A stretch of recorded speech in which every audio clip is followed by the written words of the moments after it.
पापा जान, ये मेरी पोती है ये, और इसके साथ मसाइल हैं। ये कम बेश 2 साल की है। इसका MRI करवाया है तो इसकी रिपोर्ट कुछ सही नहीं आई, दिमाग में रसौली बताया डॉक्टर्स ने। तो उस सिलसिले में मैं जानना चाह रहा था, आप रहनुमाई फरमाइएगा कि मन्नत के हवाले से क्या हुक्म है, मन्नत किस तरह की जा सकती है और उसका क्या तरीका होना चाहिए, इसमें ज़रा रहनुमाई फरमा। अल्लाह पाक आपकी पोती को शिफा कामिला आजिला नाफिया अता फरमाए। तो आजमाइश बेचारी रसोली होगी दिमाग, अल्लाह खैर करे, अल्लाह फजल करे। तो मन्नत 2 तरह की होती है, एक मन्नत शरई होती है, एक मन्नत उर्फी। एक तो मन्नत में ये शर्त है कि वो अल्लाह के लिए मानी जाए और इसमें इतनी आवाज़ से वो कहे कि कम से कम अपने कान से सुन सके। मसलन ये कि इनके लिए आप मन्नत मानना चाहते हैं तो ये मानी मन्नत के खदीजा अगर शिफा याब हो गए तो मैं अल्लाह के लिए कि मैं 1 महीने के रोजे रखूंगा। ये हो गई मन्नत, मसलन ये मन्नत होगी जी।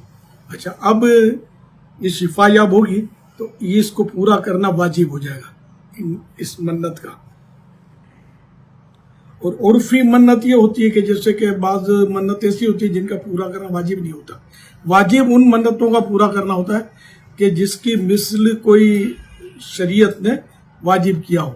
अब रोज़े शरीयत ने फ़र्ज किए हुए रमज़ान के, ये उसकी तरह की मन्नत है ना।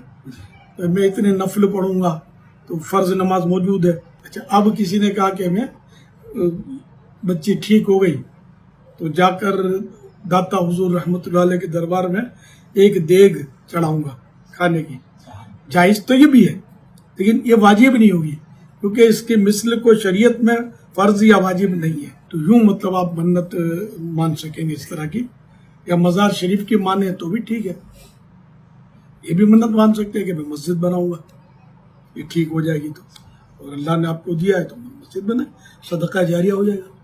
जी बाबा जान, जैसे अभी आपने फरमाया कि जैसे नियत के तौर पे 1 महीने के रोज़ों का भी वो किया जा सकता है, तो अगर 1 महीने के रोज़ों का किया जाए तो क्या ये रोज़े मुसलसल रखने होंगे 30 दिन के लिए, या इसमें वक्फा डाला जा सकता है?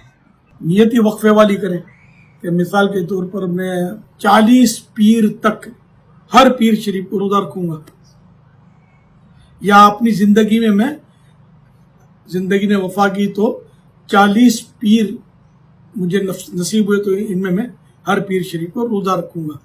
इस तरह मैंने जो भी ऐसी कोई आप गुंजाइश निकाल लें जो आप, ये नहीं रोज़े की तो मैंने सिर्फ समझाने की मिसाल दी है कि रोज़े ही की आप मन्नत माने, ये नहीं नफलों की मन्नत माने, रकम खैरात करने की मन्नत माने।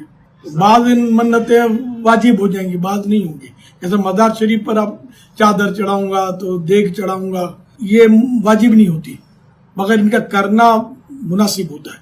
मज़ार शरीफ पर देग चढ़ाने के ताल्लुक़ से मज़ीद मालूमात के लिए इस क्लिप के आखिर में दिया हुआ दारुल इफ्ताह अहले सुन्नत का फतवा पढ़ लीजिए।